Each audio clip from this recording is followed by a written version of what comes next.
But the Taggart family of Cedar Mill, Oregon, set off a firestorm of controversy after petitioning the state for the right to end the life of their 13-year-old brain-dead daughter. Jean Ann Wharton takes us beyond the facts.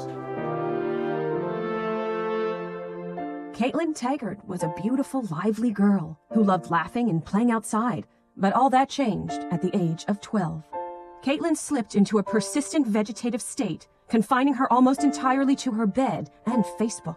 She doesn't even have basic motor functions anymore. We literally have to drag her to the car to drive her to school in the morning. She's totally unresponsive when we talk to her. Her eyes just roll back in her head. Caitlin, honey, it's your dad. With no hope that their daughter would ever recover, the Taggarts decided to seek legal permission to end Caitlin's life. It is the most difficult decision we've ever had to make, but we just keep reminding ourselves that the real Caitlin is already gone. That's just her body texting. But the Taggarts soon found themselves at the center of a heated controversy as euthanasia opposition groups mobilized to stop them. These protesters say the groans and exasperated sighs Caitlin sometimes makes prove there is hope for recovery. But the Taggarts' physician, Dr. Kevin DeBacker, disagrees. The sounds and movements that Caitlin makes are caused by random synapses firing in what's left of her brain tissue as a response to atmospheric changes, like it being cold in a restaurant or her mother bursting into a room, even though there is a little thing called privacy. Dr. DeBacker believes euthanasia is a humane way to end Caitlin's suffering. We give her one painless injection, and that's it. Her eyes may flutter a bit, or she may murmur, "Are you for real killing me right now?" But then her struggle will finally be over. Back at the Taggart home, the family is already preparing for life without Caitlin. It's hard, but we know we're making the right decision.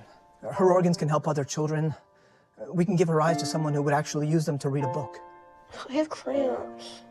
And I don't even... What would you tell other parents? I want parents out there to go home tonight and hug their kids and be thankful they don't have such a piss-poor attitude. For Beyond the Facts, I'm Jean Ann Wharton. 3 days ago, Caitlin's life was legally ended. Caitlin, by the way, was the first Oregon resident to undergo the procedure since 2009, when a dentist had his receptionist euthanized after she was unable to perform any function other than eating all the candy in the waiting room. A recent study from the Centers for Disease Control finds that over 100 million children are being exposed to harmful levels of stupidity in their own homes. Hear the debate about secondhand ignorance on the next In the Know. Friends of local man Carl Brewster told reporters this week that while they have long known the cheerful 32-year-old, they are all absolutely at a loss as to how he is not completely depressed. Onion reporters spoke to Brewster's friends about the man they say should be crippled by sadness at all times. I've known Carl for years now, and he really is a great guy, super nice. But honestly, I don't know how he doesn't go home and cry himself to sleep every night. I mean, he doesn't have health care, he walks dogs for a living, and no one will ever date him. I really don't get it. Saying that they were baffled at how their close friend managed to remain even moderately happy day in and day out given his life circumstances, sources confirmed they were regularly confronted with Carl's perplexingly gregarious and affable demeanor. I mean, Carl's life really, really sucks, but somehow he manages to wave good morning to me every time I see him, and he always has this big smile on his face. Even with everything he goes through, he's still always asking people to hang out. I mean, nobody ever does, but still. Maybe he's on some kind of medication. Things have always been really awful for Carl, but he's never really been depressed.